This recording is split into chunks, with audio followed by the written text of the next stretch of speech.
بسم الله، من فضل الله. اللهم صل على محمد وآل محمد. السلام عليكم حبايب. عندنا اليوم مجموعة هاي الموديلات القياسات الخاصة. طلبوا مني بعض المتابعين قياسات خاصة حبايب. هذه الموديلات كلها قياسات خاصة، يعني تلبس أوزان 100 حتى 125 وزن. بس أريد من عندكم إن شاء الله إذا تقدرون ترفعوا لي الفيديو باللايك والتعليقات. إن شاء الله الفيديو القادم راح أنزل طريقة فصال القياسات الخاصة على القماش، القطعة 2.5 متر كشمير. المتابعين طلبوا من عندي، قالوا شلون على الكشمير على 2.5 متر تفصلين القياسات الخاصة وتكفي.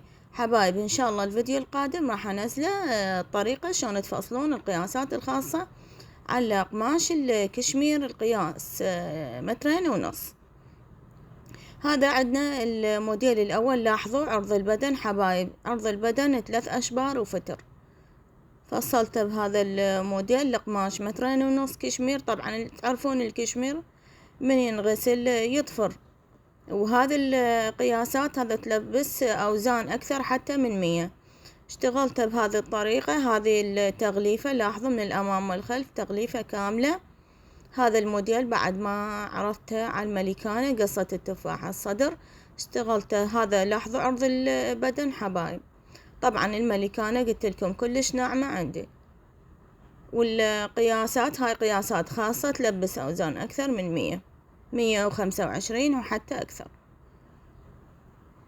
لاحظوا عرض البدن حبايب. هذه مثل ما قلت لكم 3 أشبار وفتر.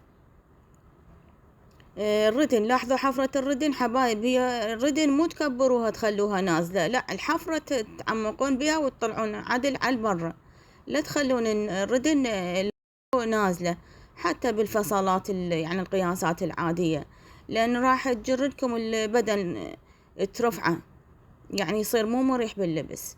اشتغلت بهذه الطريقة. هذه قصة البوليرة بس كشكل خارجية. لاحظوا حبايب هذه البوليرة غلفتها بالشريط التغليف، لاحظوا شكل خارجي وثبتتها. هذه عندنا الردن كشكش داير مدار الردن، خرطة ناعمة، واشتغلت بهذا القيراج أو شريط الكفة، شريط التغليف يسموه.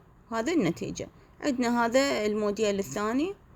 الموديل هم قياسات خاصة. لاحظوا عرض البدن هنا، هذا محيط الصدر 2، هذا 3، تقريبا 3 وفتر حبايب. هو من بالفصال يصير 4 أشبار. لاحظوا عرض البدن. هذا عندنا الموديل همين هم قياسات خاصة. لاحظوا هم عرض البدن، هذا شبر 2، 3 وفتر تقريبا، يعني بالسنتيمات يطلع عندكم 75 تقريبا هالشكل، أكثر من 75 سنتيم، يعني انتو بالفصل تقيسوا 80. لاحظوا عرض البدن هنا 4 أشبار ونص، يعني 90 تقريبا. عندنا هذا الموديل بعد ما عرضنا على الملكانة وخسرته. لاحظوا فصار الموديل هنا هم قصة التفاحة. هذه بالردن خليت هذا الدانتيل، نسقت بينه وبين الصدر، هذا الدانتيل الرفيع خليت بمنطقة الصدر، هذا الدانتيل العريض. طلع الموديل كلش راقي ومرتب بهذه الطريقة. اشتغلت قصة التفاحة تغليفة كاملة من الأمام والخلف، كله مبطن باللاصقة بالوجهين، دقم كبس هنا عندنا بمنطقة الصدر. لاحظوا حبايب نسقت الردن بين الدانتيل منطقة الصدر هذا الأعلى الرفيع. الحابة تتواصل وياي أنستا نفس اليوزر أم أحمد فن الخياطة. هذا عرض البدن 4 أشبار ونص. عندنا هذا الموديل. هذا الموديل بعد ما عرضناه على الملكانة طريقة الشغل مالته قصة مربعة. المربعة من الأعلى كل ما جالها النزال حبايب تبدي تلم، قصة المربعة تطلع أرتب وأحلى. اشتغلت بهذا الطريقة. هذا الكيبور وخليت هذا الورد بمنطقة الصدر مثل ما قلت لكم الملكانة ناعمة وخسرته على الملكانة. هذا الكيبور هسه هنا طالع على الملكانة، يعني الصدر لاحظوا شلون يعني منطقة الصدر ماليها.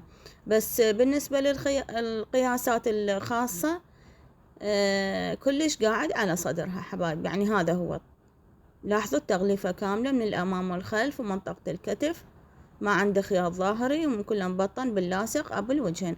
لاحظوا هذا الموديل بعرضه حبايب، بعرضه على الزبونة، يعني كلش حلو ومرتب، قاعد على صدرها على قياساتها فيه. لاحظوا يعني هسه على الملكانة ما مبين غير بس الكيبور، بس هو على جسم الزبونة كلش حلو ومرتب ولله الحمد. لاحظوا عرض البدن هنا يطلع 4 أشبار ونص عرض البدن. القماش كشمير، القطعة 2.5 متر. هذه النتيجة حبايب. طبعا الكيبور هي جابته الزبونة من عندها وقالت اشتغلي لي، والقطعة من عندها واشتغلي لي الموديل على راحتك وعلى ذوقك. بالنسبة للمبتدئين فصالات يعني بسيطة ومريحة بنفس الوقت وما بيها تكلفة. عندنا هذا الموديل، موديل همين القطعة 2.5 متر، كشمير، قياسات خاصة، هم تلبس أوزان 100 وأكثر حبايب. لاحظوا هنا اشتغلت بهذه الطريقة. هذا موديل اللاستيك بالصدر سحب مال ماكوك، وغلفتها شغل مساطر. وهنا لاحظوا الردن، لاحظوا قصة الردن حبايب، يعني مو تنزلوها، خلوها مقوسة. هنا هذا عرض البدن، هاي 3 وفتر. طبعا عندنا هنا سحبة بالمنطقة الصدر. عرض البدن 4 أشبار ونص. قلت لكم القماش كشمير 2.5 متر، تعرفون من ينغسل يطفر. لاحظوا شبر 2 3 4.5، حتى أكثر من 4.5، يعني تقريبا يطلع 90 سنتيم، أكثر من 90.